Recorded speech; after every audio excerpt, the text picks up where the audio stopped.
What is up? Twice in a week, man. It's playoff football for you. We got Karl joining right now. I was just going to say Karl's going to be here in just a minute, but playoff football twice in a week. Karl, you're little again. I got to quit calling you little Karl. We got to just get you right here on stage. Oh, I'm just cosplaying as Jervon Dexter today. I'm not little Karl. I'm Jervon Dexter.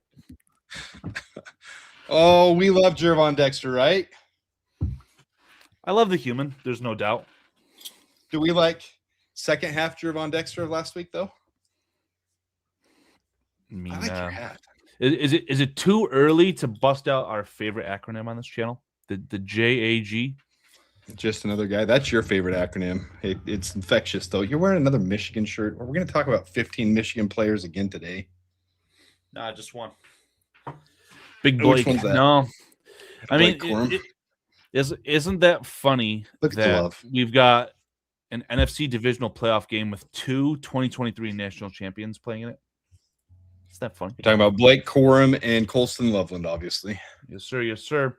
And then in your other matchup, you got another tight end who's okay. And by okay, I mean he's really good. He should have been a Pro Bowl. I mean, AJ Barner, he's having a breakout campaign. Guy's great. I really hope we get to see him next week against the Bears. Seattle Bears, I hope we don't. I don't know why you want to see Seattle next week. I want to see the Niners so we can play at home. Selfishly, no, we're gonna play in Seattle next year. Wait till then. If I was to really take my Bears goggles off and be as objective as I can, just from a pure football fan and not a Bears fan, I genuinely want to watch Nick Emanwari versus Colston Loveland. Yeah, I think they would literally ask him to have that matchup man-to-man each time. Darrelle Revis in the center of the field. It would be amazing. Look, take whoever comes. We'll take whoever comes to us next week. And, yes, I'm already assuming a win for the Bears. I'm going to say the Bears are going to win this one. I really feel good about it, and there's a lot of things that point to it. Injury reports are in favor of both teams. They both, other than the finger. Did you see the finger from Matthew Stafford? Let's pull that up. No, I know that McVay brought it up, and from the report that I read and the way that I interpret how McVay does his business, which again, big fan of McVay, I think that McVay has told you that the quarterback is going to be playing, and there's really no question about it. He's been a full participant. When the game happened, it happened mid-game. He sprained his finger. They went and got x-rays. They came back negative. He said it really bothered him in the game, but he played well enough to finish the game. He said, which you're going to say in pressers all week, it's fine. I'm going to be fine. It's fine enough to play. But we're also talking about, Karl, let's look right here, 16, 17-degree weather at game time. So this is just barely a screenshot. Sunday, it's going to be 8 degrees in the morning, 12 degrees at 11 a.m. Game time is going to be right at 17 degrees. So I put a little screenshot of his finger, and I said, "How does cold weather affect a sprained finger?" And this is just a snippet from WebMD or whatever. Tissue swelling, restricted blood flow, increased stiffness. He played the rest of that game in 70-degree weather in Carolina. He's coming to Chicago to play in 20-degree weather. That finger could end up bothering him. It could stiffen up. It could swell up. I think that's a clear advantage for the Bears. It's not being talked about enough this week because he says it's fine and he's going to play. And while that's true, it is going to affect him in 20-degree weather. When you have a sprained finger, I don't know if you've had sprains before, but they can take anywhere from a week to 2 weeks to heal properly when you have a sprain. We don't know the severity of this sprain, but he played through the rest of the game. I don't know. I think it's a clear advantage for the Bear on that one. I appreciate your logic and kind of the thought behind it. And maybe for, let's say, an average Joe, that makes complete sense. But I have personally watched Matthew Stafford play and finish a football game with a separated shoulder. I would think that he would be playing in this football game if his finger was decapitated, removed, whatever the term you want to say. I don't think it's going to be something that slows him down in a playoff game, especially a quarterback who's in the twilight of his career, right? There's a chance, I would wager that if the Rams were to go all the way and win the Super Bowl, Matt Stafford's going to be retiring on that celebration podium right then and there. So So you've said two things there. Number one, you said I don't think it's going to slow him down. Any kind of injury will slow someone down. So I'm not going to agree with you on the slowing down. Will he play? maybe that was just loose terminology for myself. Then could it impact the way that he plays? Would it force McVay to adjust how he calls the plays? Sure, that's a very real possibility. But what I mean is that it would take a lot more for Matthew Stafford not to be on the football field this Sunday night. Well, Matthew Stafford's a consummate professional. Even Caleb Williams says he's top 2, top 3 quarterbacks in the league. This is last year before we played him in week 4. He said this, and Caleb Williams says that he's someone that he looks up to and tries to emulate his game after. No question, Matthew Stafford is hands down. I think he's MVP this year, but he's hands down one of the top candidates for MVP this year. Many think it should be Drake May. There's a couple in the consideration there. So no question, Matthew Stafford's a great quarterback. That's not the question in play here. All things being equal, injury to a player, a star player, will affect him in this game some way, shape, or form. I think it gives a slight edge to the Bears in that regard, playing in 20-degree weather. That's all I'm saying with that. Sure. I would just counteract and say that if there was one human being on the face of any the edge earth we can that get, would I'm need looking for, man. Any injury that would need to have a human being take advantage / adapt to the situation, I think McVay is the man for the job too. So all that to say, I'm not going to say, that we're already going to win, and I don't want there to be any excuses, but I don't think that will be any excuse either way, right? If the Rams lose, they won't have that as an excuse. If the Bears lose, their defense will not come out and say whatever the case is, right? There's just going to be no excuse. So Sure. I think I wouldn't call it a nothing burger. But yeah, no one's going to make excuses. But when we're looking pure at the situation, you've got a quarterback with a sprained finger. He's 1 week removed from it by game time. He's practicing this week. They're even cooling in the air conditioner to their stadium to try to make it cooler for Chicago. People are joking about going and renting the Packers Lambeau Field to practice in, so it'll be cold for them. They're not doing that, but they're joking about it because the cold is going to affect the Rams. Since Matthew Stafford has gone to LA, he's 1-9 in weather that's below 20 degrees. So this is going to be something that does affect him. Sprained finger included in that. You got a sprained finger and a quarterback who's used to warmer weather. Yes, he played in Detroit, but since he's moved to LA, he has not performed well in colder weather. I'm not saying it's a guaranteed win because of that one thing. I'm talking advantages. We're here to talk about the Bears-Rams game.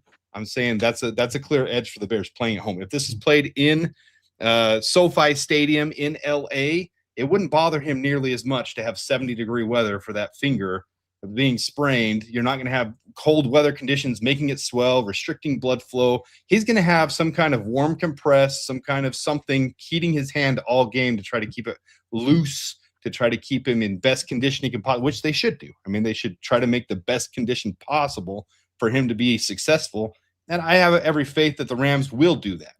But it's an edge being in Chicago, 16-degree weather. When the Bears are practicing there, you hear the stories of Kevin Byard saying that they wouldn't let him have heaters on the field, and they hated it to begin with, and now they're learning to appreciate it because it's what it's doing for them in December and January. The Bears take the edges where you can get them. That's all I'm saying with that. So because you feel so strongly about this, what if the Bears were to kind of play this chess game that I alluded to on Tuesday, where you come out and say, okay, Stafford's clearly going to be impacted by this. I think McVay is going to utilize 3 tight ends more, even though he does it a lot. I think McVay is going to run, an increase of 15 to 20% in the run game, all these run plays. And would you develop a game plan around that? Would you be so bold to come out and say, yeah, they're not going to be throwing to their star receivers. They're going to be running the ball more. I need to immediately, off the rip, I don't know if they script the first 15 plays on defense. I don't think they do. But they, sell out to stop the run and force Stafford to throw. Is that something you'd want the Bears to do? Both teams are going to do that anyways. Both of these teams play an hold on, Carl. Both these teams play an extreme amount of nickel. And that's what you do when they're playing too high the whole time. That's what both these teams have to do to be successful. They have to establish the run game. If you can get the nickels to suck down, and I'm talking in gap, I think a lot of fans always want to see DeAndre Swift break it to the outside or Kyle Monangai go to the outside, go wide zone running. To be able to get safeties to suck down, to open up the field, it takes you running in gap. Both these teams are going to do that from the start. That's going to be the crux of this game. From everything I'm looking at before we come on the show together, this game will come down to whatever team establishes the run. And I'm not talking 2 or 3 yard churn runs. I'm talking 5, 6, 7 yard runs in gap to establish the run, to make the safeties suck down, get them out of too high by the second quarter. That's going to be the key to this game. I'm already exposing my entire key to the game, everything we can talk about on the show. That's the key right there.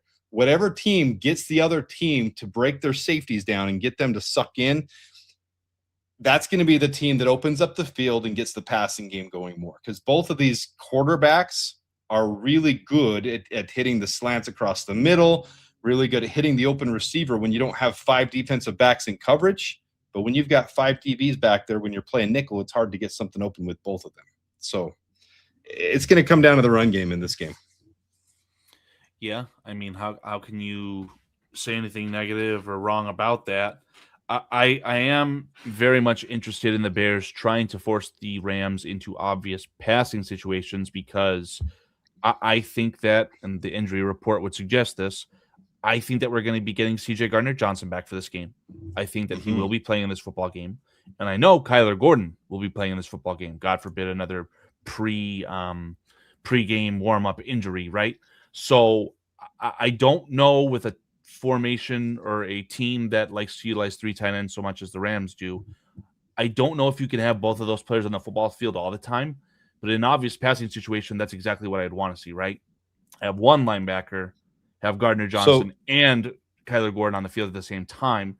And I think that that's potentially a combination of some of your best players that you have at your entire disposal on the defensive end. So for this graphic, I don't know why it shifted funny, and I apologize, but behind the Rams injury report, you see Braxton Jones, Amen Ogbongbemiga, Jalen Reeves-Maven, Joe Tryon-Shoyinka. They're all full participants below there. So I know it cuts those off with the way this overlapped, so I apologize for that. But the Bears injury report looks really good. Like Carl's referring to, C.J. Gardner-Johnson, full participant with his concussion. Joe Tryon-Shoyinka, which is bigger than people realize.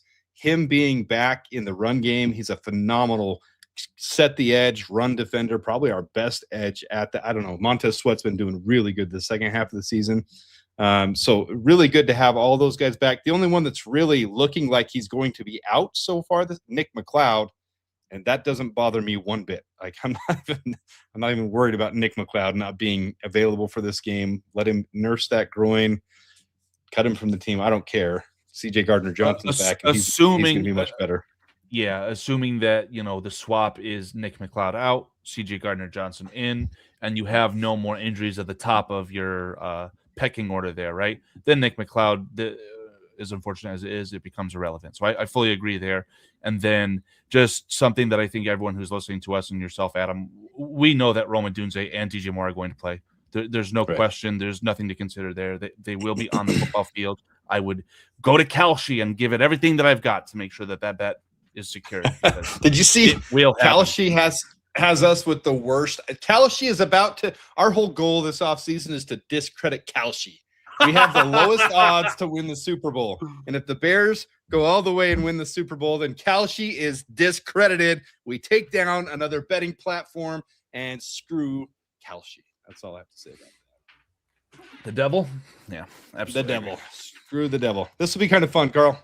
So I'm going to go through each section of the wild card round, and we can kind of see how the two teams did. Now, from week to week, it changes. They played the Panthers. We played the Packers. Not all things are equal in these things. It's just recency. Instead of doing grades and showing exactly how many yards we gave up, I thought it'd be fun to show where each team ranked in the wild card round. So overall team grade, the Bears had the 4th highest grade. The Rams had the 5th highest grade. This will be kind of interesting to see what people think of this. Share any thoughts you have as we go throughout it, Carl. I mean, off the rip there, I watched a lot more of the Chargers game than I did the Steelers game, and I didn't watch either very much. So I think that the Steelers being, any sort of much higher than the Chargers is a bit weird. Well, the Chargers offensive line probably had the worst game in the history of football. The Chargers offensive line probably scored a 30 grade by themselves. They would have drug Right, down their but entire I was team's told grade that by Aaron themselves. Rodgers threw 2 pick sixes and did not finish the game. So, and it literally resulted in their head coach, choosing to Stepping step down. down, right? So, I don't know, man. At the end of the day, it is what it is. Nothing too crazy abnormal. Also very funny that your 49ers are advancing and your Eagles are not. And again, another team who has a poor performance, but I'll digress. Not all things are equal, as we said. All right. Overall offensive grades, the Bears had a 73.1, but this is clearly heavily based off of the fourth quarter. If you take the fourth quarter away, the Bears would not have been graded nearly as highly. So Right. this is not quarter by quarter. This is entire games. Top passing team grade, again, fourth quarter, Bears 76.8, Seems about Rams right. 61.0. Pass blocking team grade, Bears 71.7, Rams 64.5. The Hold Bears it. clearly have a better offensive line than the Rams. Hold it right there. You're telling me that your Philadelphia Eagles, who have an opportunistic defense, including 2 All-Pros, and PFF is telling me now that even with their injuries, they had an elite pass blocking performance. And that quarterback, Jalen Hurts, couldn't get it done? I don't know. No man. sarcasm coming from Carl. Wait, I've been told all over that the 2020 class is the best class for quarterbacks in history. That's what I'm being told. Think that I don't want to talk about Jalen Hurts anymore. I mean, here's one thing we're being told all week is the Rams receivers, Devontae Adams, Puka Nacua.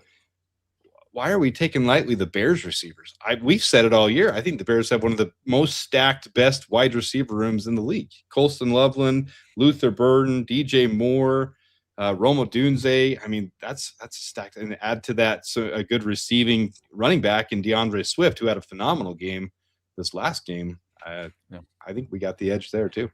I will present this point in the most respectful way that I can to yourself, Adam. If you took all of the wide receivers, we're not going to talk about tight ends, all of the wide receivers that will be playing at Soldier Field on Sunday, you put them in a lineup, I think without a shadow of a doubt, Luther Burden is one of the top 3. I mean, it's not even close. Are you talking wide receivers and tight ends? No, excluding tight ends fully, right? Just wide receivers.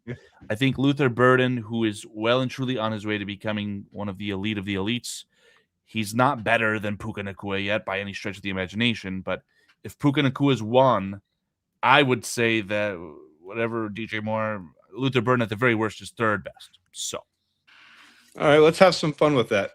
All wide receivers and tight ends. And we can be as delusional as you want with how well Colston Loveland's been doing. Who is the number 1 receiving threat in this game, either team? Puka Nacua. Puka Nacua is good. You're not completely base with your Michigan T-shirt on. Well, go ahead and ask what number 2 is. Number 2 would be. I mean, is Colston Loveland really not the second best receiving option? This is where I'm leading with. Prime Devontae Adams would probably be number 2, but Devontae Adams isn't the same. Right. Prime Devontae Adams had his chance to prove himself with his college quarterback in Oakland. And look how that ended up. Not to totally say anything wrong about Taco Bell's finest NFL athlete, but Devontae Adams I want a Taco Bell in my house. Have been made by Aaron Rodgers. Could have been. So, again, the current version of Devontae Adams, he's fine. Would he be able to take snaps away from DJ Moore, Odunze, Luther Burden? Jury's out on that one. I think anyone who's not giving credit to to Colston Loveland at this point is ignoring the reality of how special what he's doing is.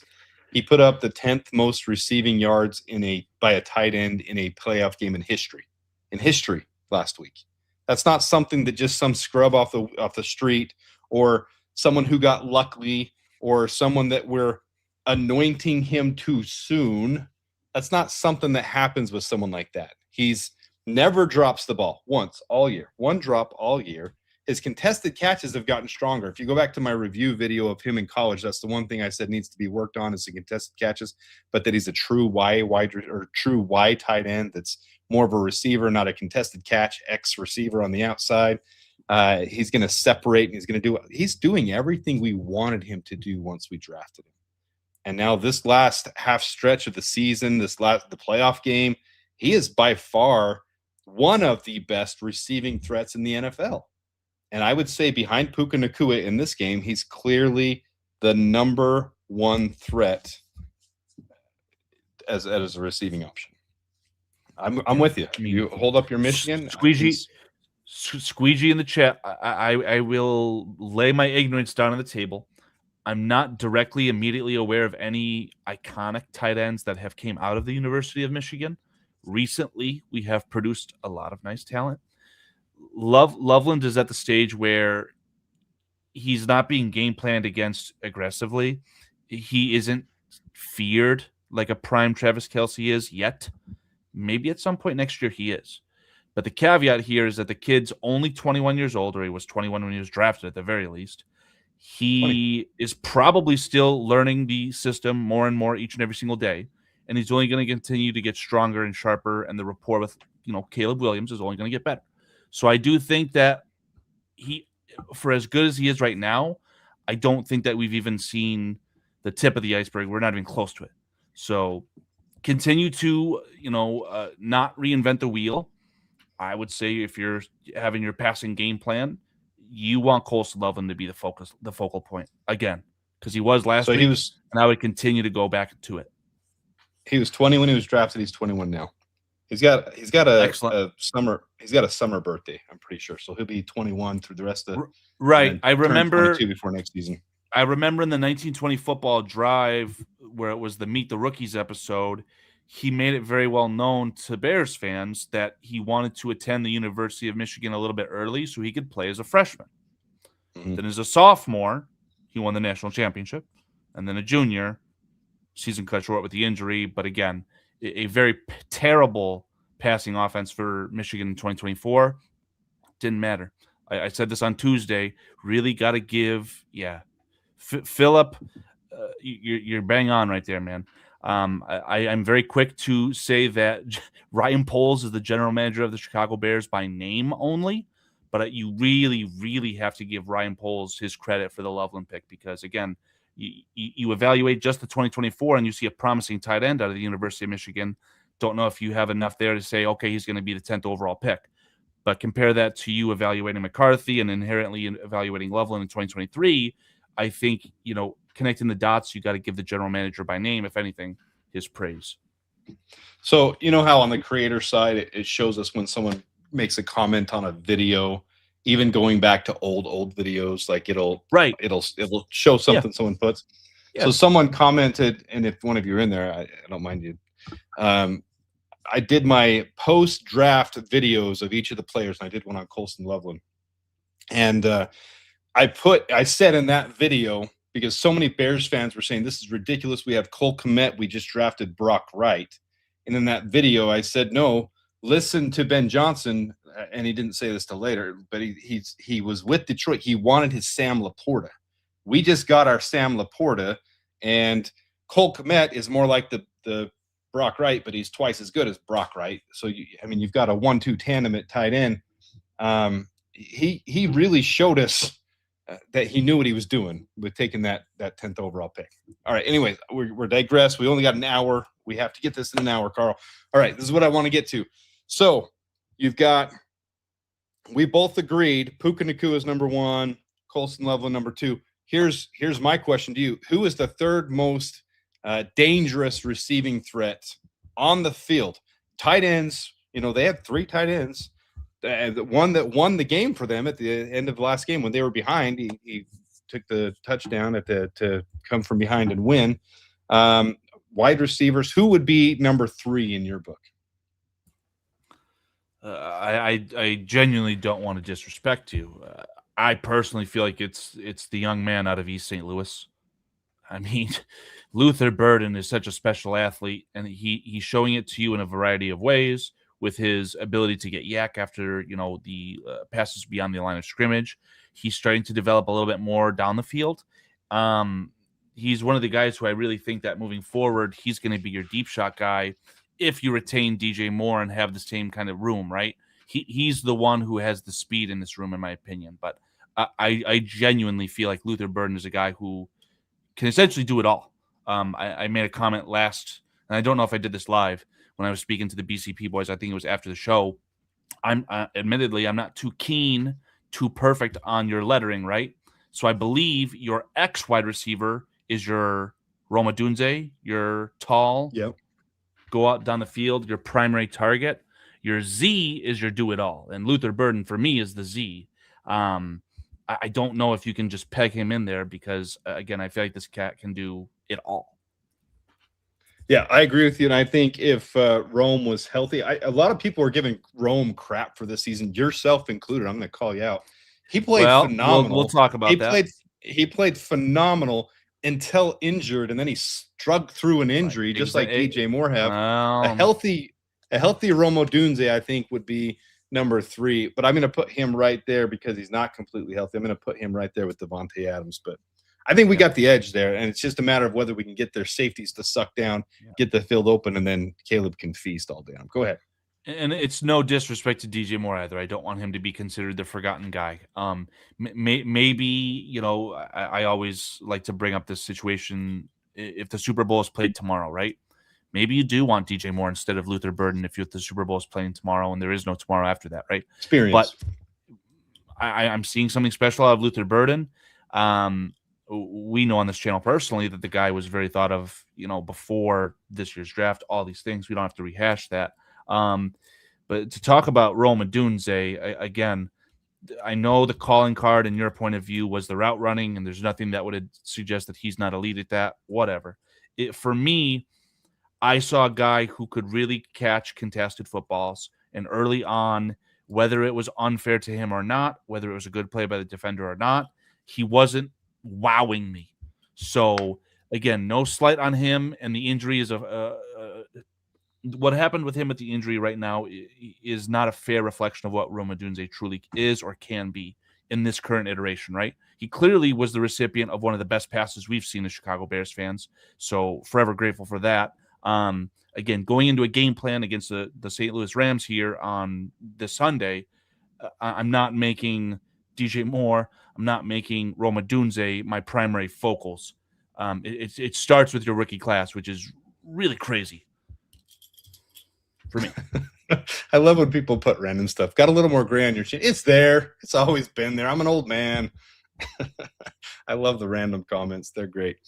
Yeah, Rome Odunze set records as a rookie. I don't know much what more fans want than record setting. We're seeing the same thing now with Luther Burden. If next year Luther Burden got hurt and struggled through the injury and got, 200 yards in 7 games, people would be pissed off at him too, because that's the nature of Chicago sports fans. We just like to turn on our best athletes. We like to, we saw it with DJ Moore. You see it with Rome Odunze now. Cole Kmet went through the same thing. We will crap on our best players despite how good they are. The fact is, someone said it just a minute ago, this might be the most talented wide receiver. We've begged for this for years. We've begged to have 4 or 5 solid options. We finally have it. Yeah, I mean, if I could push back on Mr. Chad Speaker, in my humble opinion, we're getting close, but the top-end talent of the team that trotted out Brandon Marshall, Alshon Jeffrey, Martellus Bennett, not even including Matt Forte in that conversation, that top-end talent is better. And Earl Bennett, too, in that scenario, very good player. Did someone say on the side that this is the best we've ever had?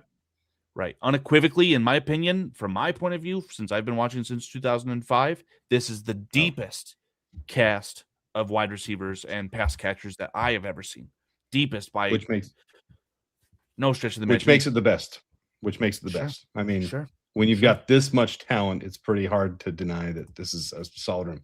Okay, let's flow here. So run blocking team grade. The Rams actually graded out better than us, and our best run blocker from last week was none other than Ozzie Trujillo. Okay. Oh, run blocker. Yeah, of course.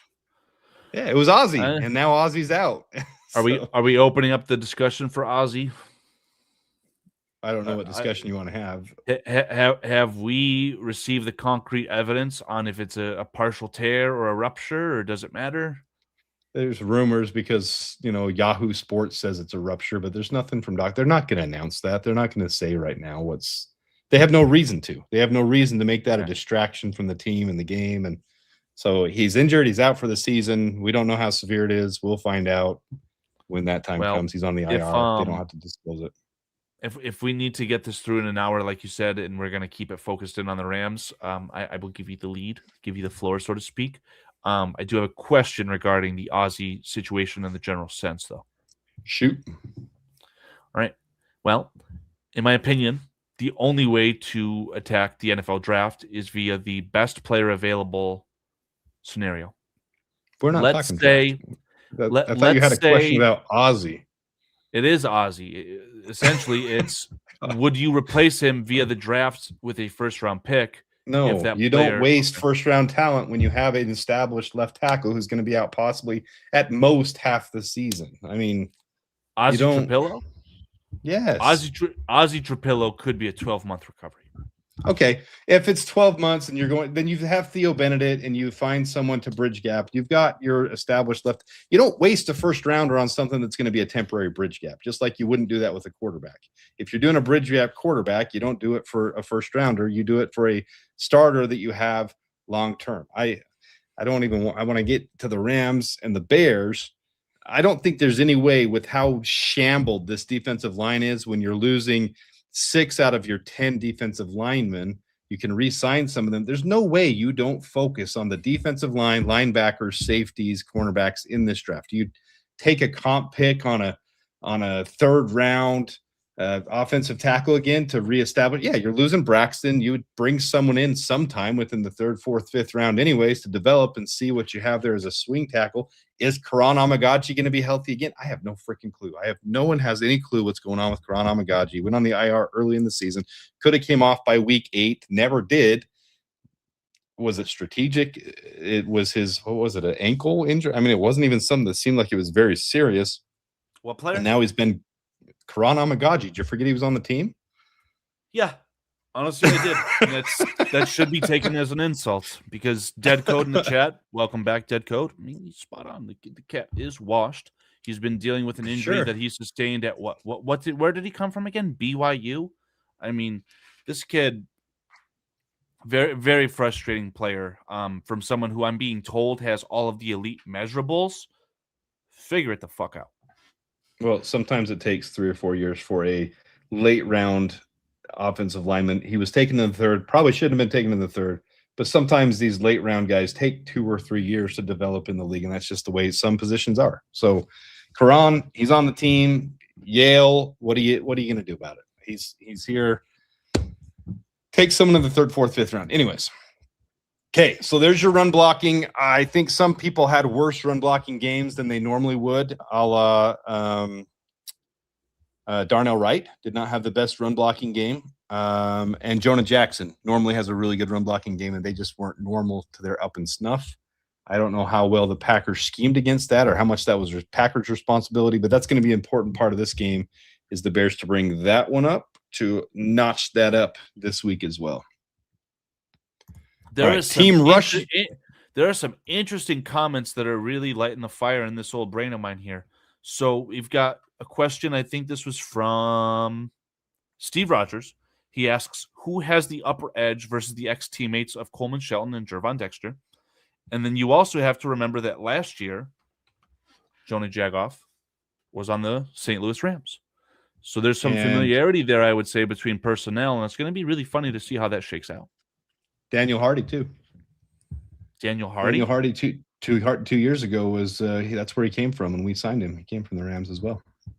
Oh, I had no idea. I honestly thought that Daniel Hardy was either a UDFA or I don't even know, but interesting. He started with the Rams, and then we signed him to a future reserve contract because he didn't work out with the Rams, and then he was on basically our practice squad that we found a hidden gem on special teams, and he and Elijah Hicks are freaking gold on special teams, man. Right, yeah. So as far as special teams is concerned, I don't think that's a primary focal point, right? So Daniel Hardy continued to be the Brendan Iambadagio regeneration player that you are, but I sure hope that Daniel Hardy isn't playing significant snaps on the edge for us. Sure, he never has, but I think people take way too lightly that Daniel Hardy and Elijah Hicks have been 2 of the highest graded special teamers all year, and that has led to phenomenal field position. I give Devin Duvernay crap because he's old, but man, he never fumbles. He never drops it. What we just went through with Velus Jones Jr. should give anyone PTSD. He's completely erased that. Nobody even thinks about Velus Jones anymore because of Devin Duvernay. And then on the other side, tackling, these two guys stop field position in their tracks. Like them and Domrob too. Domrob on special teams does a phenomenal job too. The three of them don't let anybody get past the 30-yard line. Everyone's starting back in the 30, 25-yard line against the Bears. We end up really good field position in special teams. Yeah, sure. I'll accept it. What did I want to say? It was about, boy, you had all those names and it just kind of fell off. I'm losing the point, Adam. It's like my point is a salmon in the river, and I'm a big grizzly bear trying to get it with my claws. I just can't get the point. Oh, Devin Duvernay. Thank you.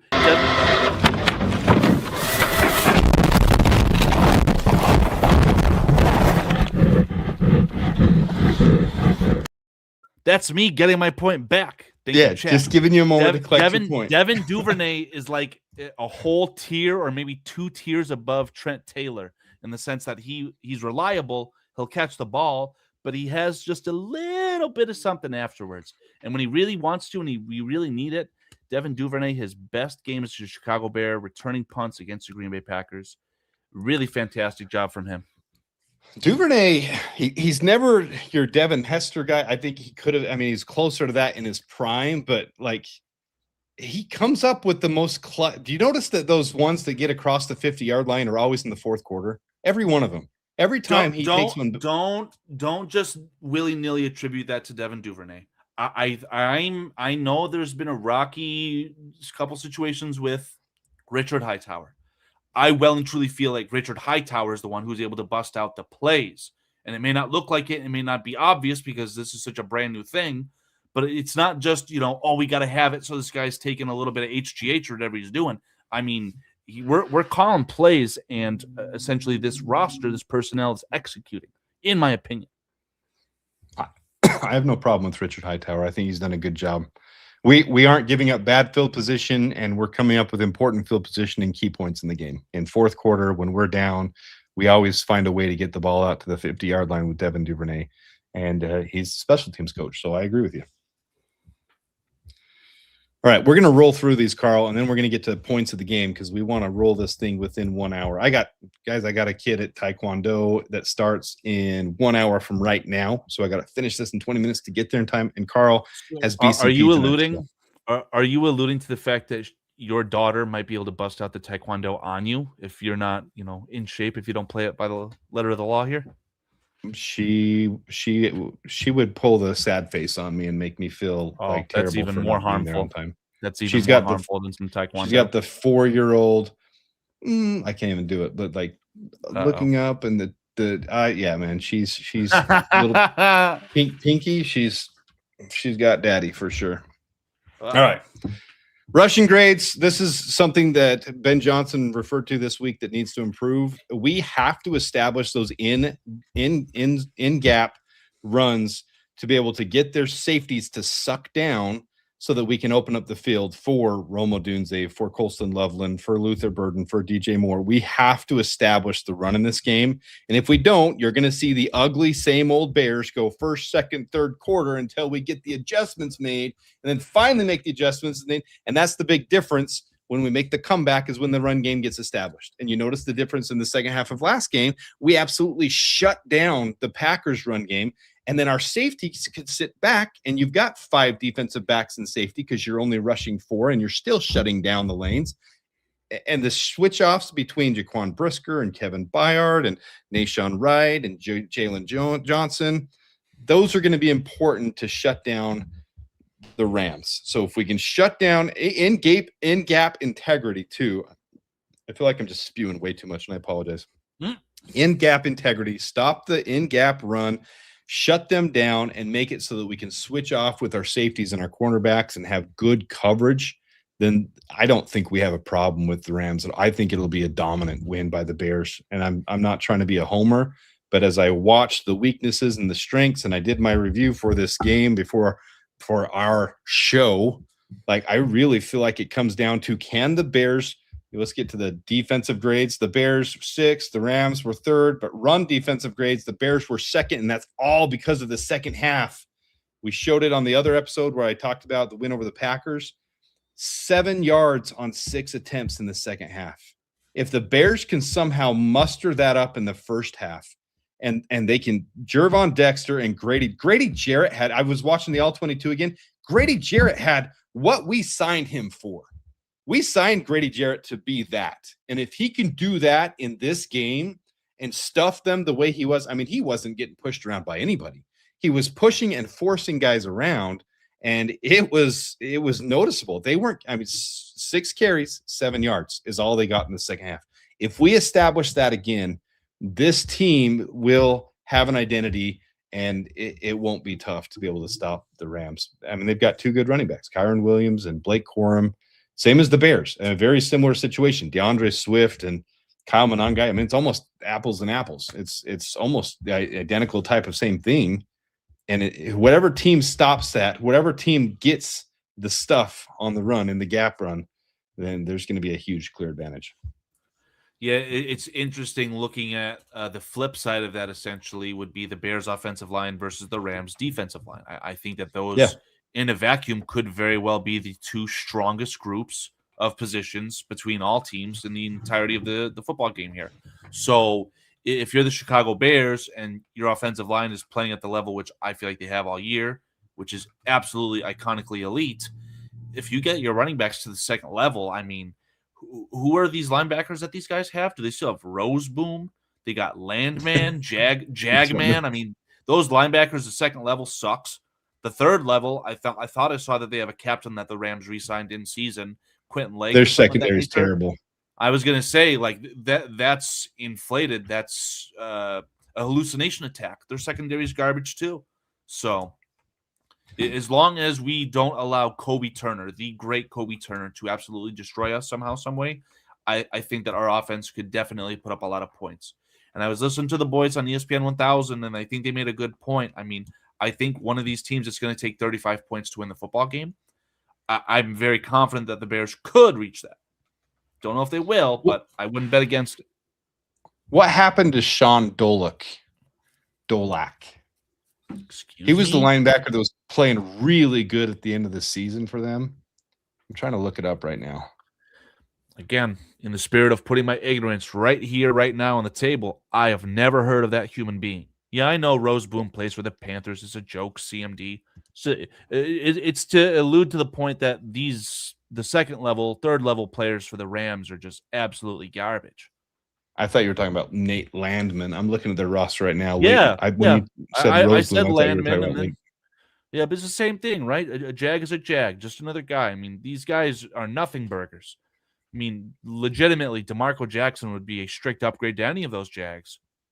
Well, to be fair, I don't think Tremaine Edmonds has been the most spectacular either. And when Landman plays his best, you do see some good plays out of him. It's kind of like Tremaine Edmonds. When Tremaine Edmonds plays his best, he plays really well. So I would call that equal. But TJ Edwards going down is no small thing. But DeMarco Jackson, the way he played, and they did confirm he had the green dot. You were saying that last week, and I said from the All-22, I was just seeing, Tremaine Edmonds pointing people where to go when things shifted because of his knowledge of the game.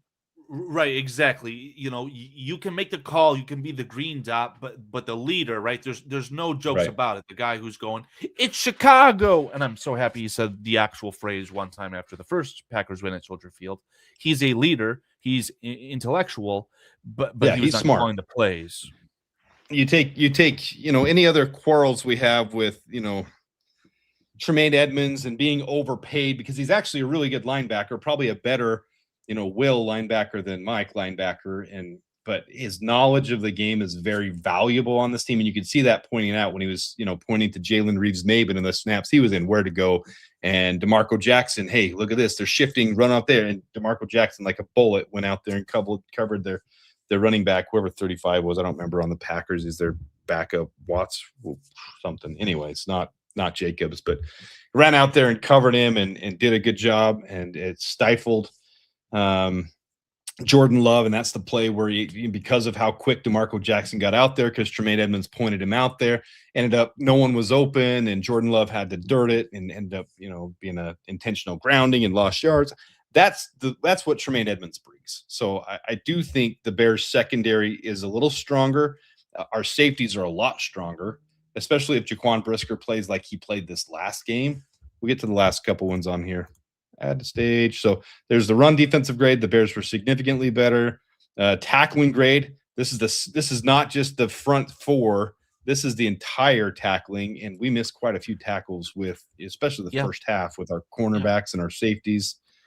So terrible. I mean, the poor tackling directly resulted in Matthew Golden scoring his first NFL touchdown against the Bears in the playoffs. So it's absolutely a point of emphasis. And against the Packers, I mean, we have seen that story. We saw it at Lambeau Field. You've probably seen it at Soldier Field, 2 separate days.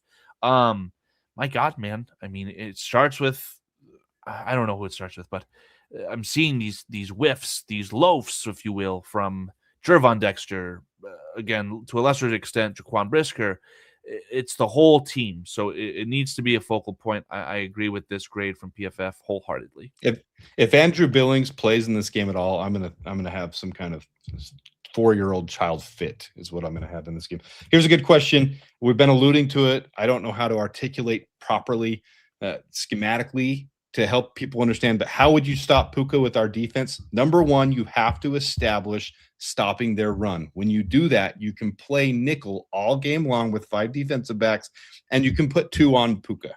And if you put 2 on Puka, they're limiting their options, and you're going to have to beat us one-on-one with Davante Adams. And you have Jalen Johnson on Davante Adams, or you have Tyreek Stevenson. Even Dennis Allen today said the game plan was to get Tyreek Stevenson some reps, but he played significantly better than he expected. That was so interesting to hear him say that.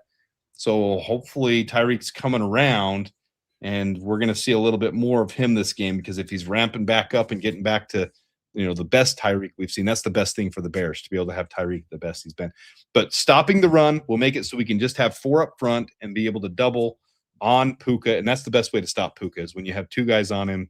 He can still make some catches, but you're putting yourself in jeopardy. And with a hurt finger by Matthew Stafford, you're trying to whip something in a tight window on double coverage. I like our odds with how much we take the ball away. Like I really think there could be a pick or two with the cold weather and his hurt finger and putting double coverage. I think you could have a pick or two. That's what I think the key of the game should be right there. Yeah, I mean, like I said, if you can force the St. Louis Rams into an obvious passing situation, how creative and how good of, I hate to say it like this, but how good of a coach can Dennis Allen be with the new tools that are available to him, right? I'm talking CJ Gardner-Johnson, Kyler Gordon, Tyreek Stevenson, Jalen Johnson, Jaquan Brisker, and Kevin Byard all being on the football field at the same time. How can you take that cast of players and counteract an obvious passing situation? Because if the Rams continue to convert 3rd and 7, 3rd and 8, 3rd and 9, you got no fucking chance. And as weird as it sounds, and I keep bringing it, like that's what as you I won't make fun of. Never mind. As you watch, certain people watch the game. That's why they don't. Who are we making fun of? Jaquan? Not you or anybody on the field. I'm talking about certain fans of the team. They don't understand how significant the run game is. That's where it comes down to. And I think a lot of people need to understand why that's so important. When you establish in-gap running, I keep talking about it, but that's the thing that sticks out when you watch both these teams. They both play nickel so much that when you establish that in run, if we can stop theirs, they have to suck. If we do well on ours, if we get 6 yards, 7 yards per run up the gut, they have to suck the safety, and they've got to suck it down. Everything gets put into the box, and then it opens up. Then you get your play action. Then you get Caleb rolling out designed. Their interior defenders are really good. I would not be shocked if you see Ben Johnson roll Caleb out to the right 14 times on purpose in this game, like intentional rollouts, until they start biting on that and then overcompensating for it, and then open something out and we play action the other way. Like, this is such a prime opportunity if we can establish the run game to really get Caleb and this passing game going again. This feels good to me with Matthew Stafford's injury, stopping their run. it seems like a simple game plan, and I'm sure coaches go into it. We do A, B, C, and D, and you've got a victory. But really, it is. You stop their run, you force them to pass. You got the cold weather. I feel really good as long as they can execute the game plan. That sounds so vanilla too. It sounds like, oh yeah, if they execute the game plan, they're going to win. The problem is that I have noticed that Ben Johnson recently, and especially in games that we have lost, I feel like the run game has been a bit abandoned. And obviously, the extreme opposite of that notion is what happened in Philadelphia. But it's going to be paramount that if you cannot run the ball early and you are getting stymied, your defense needs to go band for band, if you will, and not allow the Rams to take advantage, whether it's via the run or the pass. Do not allow them to come out to that 21-3 lead yet again and say, all right, so let's just go ahead and throw the ball 50 times yet again. Again, I alluded to the meme, right? Not to say that I'm a film junkie or an expertise in any way, shape, or form on this, but I feel like Jared Verse's primary strength is the bull rush. And if Jared Verse can do that against a player who has maybe struggled with the pass rush, maybe that's going to end up being a problem. But again, if you can run the football, like you're saying, stymied that. I'm hearing Jared Verse is coming out on obvious running downs. So I don't know. All right? No, it's obvious passing downs. I take that back. So whatever the case is, I'm in full agreement with you. No, you're hitting a key point there, though, because it's easy to say, well, if we do this, but the Rams also have their game plan. So if they stymie our run defense, you saw how that affected us last game. You saw how it affected us several times in the last couple of weeks, and you saw the difference when we got the run game established against the Eagles, as you brought up. So it makes a huge difference. So if it's not working right off the bat, you can't abandon it. You've got to make adjustments, talk to the guys on the sideline. Hey, what are you seeing that their defense is doing so good? What does the offensive line need to do differently? What does DeAndre Swift need to do? What does Kyle Monangai need to do? Do we just need to hit a hole harder and faster? Or do you just need to blindly block into that thing and chip part of people's helmets off because we're hitting it so hard until we get 5 yards? The defense has to match up and do what you're saying. Blow for blow, you can't let up. The defense has to step their game up until the offense can get it going too. And it sounds so simple, but that's really what it is. You cannot allow them to start rolling on you. You've got to match their tempo until you can take your tempo over and win it.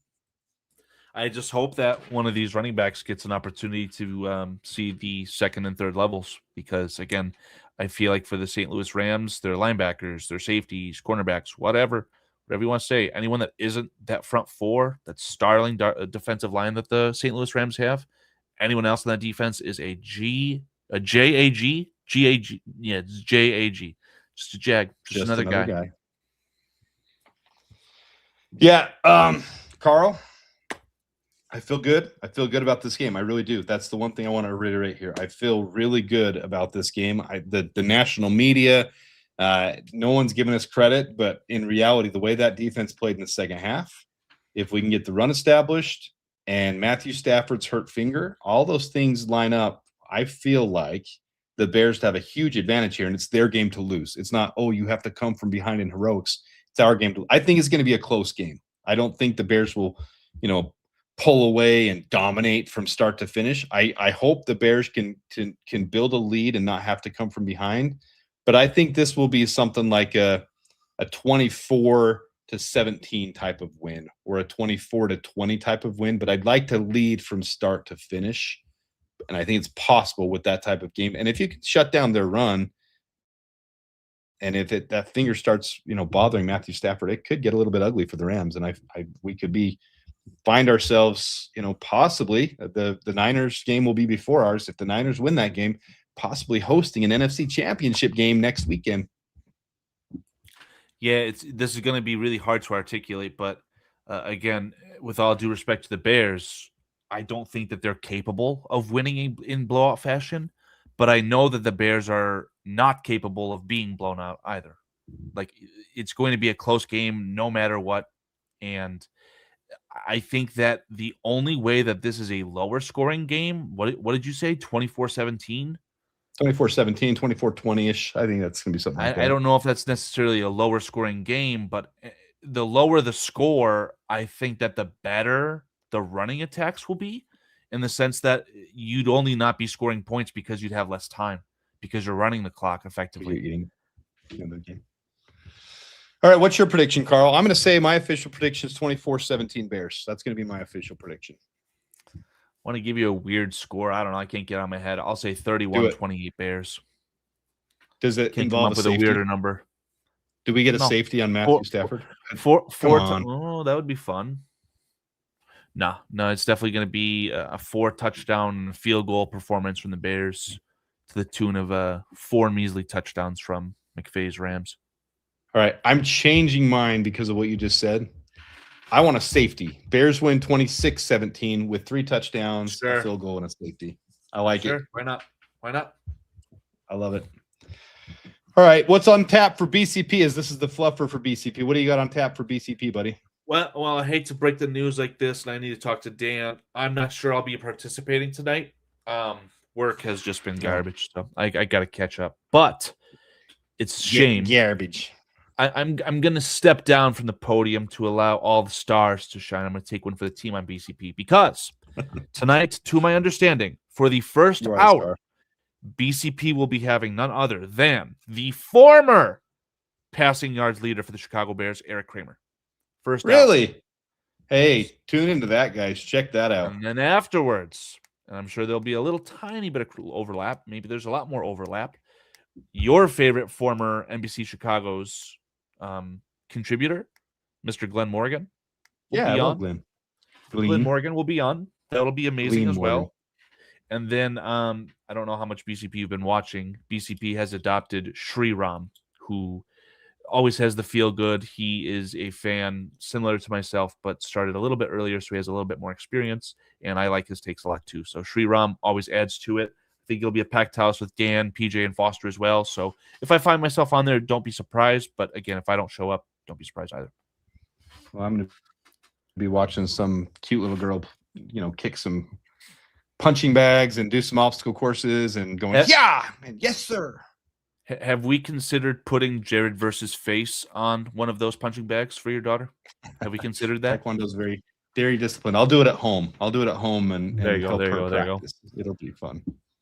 All right, guys. Put it on the grayscale and have it say "bad man." Anyway. The bad man. Hit the bad man. Yeah, get the bad man. Do appreciate you guys tuning in, Carl. Appreciate always doing this with you twice this week. That was a lot of fun. Hopefully, we'll be celebrating the Bears win. I won't be going live for it, guys. I like to. I've only went live a couple times in the season. I like to spend it with family and enjoy it. I'll give some reactions where I can. I'll come on at halftime if I can. I did that last week, and obviously there's excitement around it. So, but we do appreciate you tuning into the channel. We'll have much more to come. So thanks for tuning in. Till next time, the Bears. Fuck the Packers.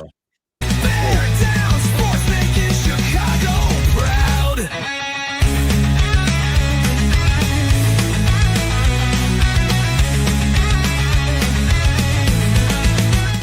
I hate Green Bay. I hate them. Even though George McCaskey's in agreement with them now and saying, you can say that, this is still a family-friendly channel here, Carl. This is your second strike. It's going to be